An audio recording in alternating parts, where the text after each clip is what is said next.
បាទសូមគោរពស្វាគមន៍មកពុកម៉ែបងប្អូនគ្នាបាទចូលមកកាន់ Channel បាទ Page Lilin បាទអញ្ចឹងថ្ងៃនេះខ្ញុំមានរូបមន្តបាទភេសជ្ជៈបើកម្លាំងសម្រាប់ផ្លូវភេទមួយទៀតទេបាទអញ្ចឹងសម្រាប់អ្នកសល់អសមត្ថភាពផ្លូវភេទបាទរួមភេទមិនបានយូរជាមួយនឹងប្រពន្ធឬក៏ដៃគូរបស់យើងហ្នឹងបាទគឺថា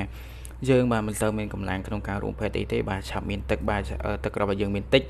បាទហើយបាទឆាប់អស់កម្លាំងខ្លាំងមែនទែនអញ្ចឹងបាទខ្ញុំសូមណែនាំមកគាត់បាទពិសានៅរូបមន្តនេះទេបាទហើយរូបមន្តនេះបាទគឺមិនមានអ្វីច្រើនទេបាទគឺមានតែពីរមុខទេណាពុកម៉ែបងប្អូនគ្នា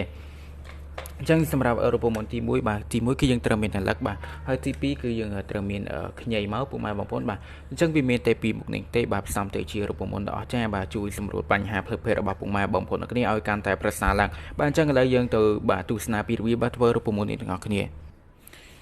បាទអញ្ចឹងរលឹកដែលខ្ញុំបានចាត់វារួចហើយបាទខ្ញុំដាក់វាប៉ុណ្ណឹងបាទឥឡូវយើងចាប់ដើមកោររលឹកទៅ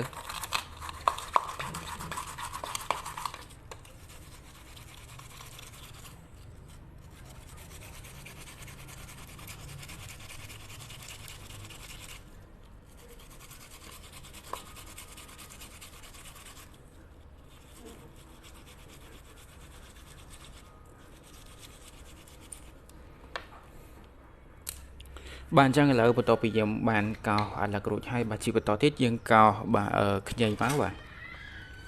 សម្រាប់ខ្ញីគឺខ្ញុំដាក់តែប៉ុណ្្នឹងទេបាទ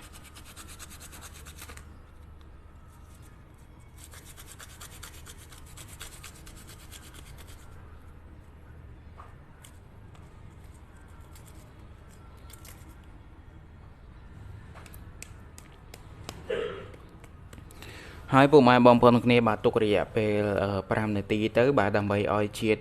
ខ្ញីនេះចេញបាទឥឡូវយើងរងចាំវាទៅបាទអញ្ចឹងឥឡូវបាទរយៈពេលដែលខ្ញុំមករងចាំវាគ្រប់ហើយអញ្ចឹងយើងចាប់ផ្ដើមបាទត្រង់យកការអាឡឹកចេញទៅការអាឡឹកហើយនឹងខ្ញីបាទអូបាទហៀបាត់ទៅហើយ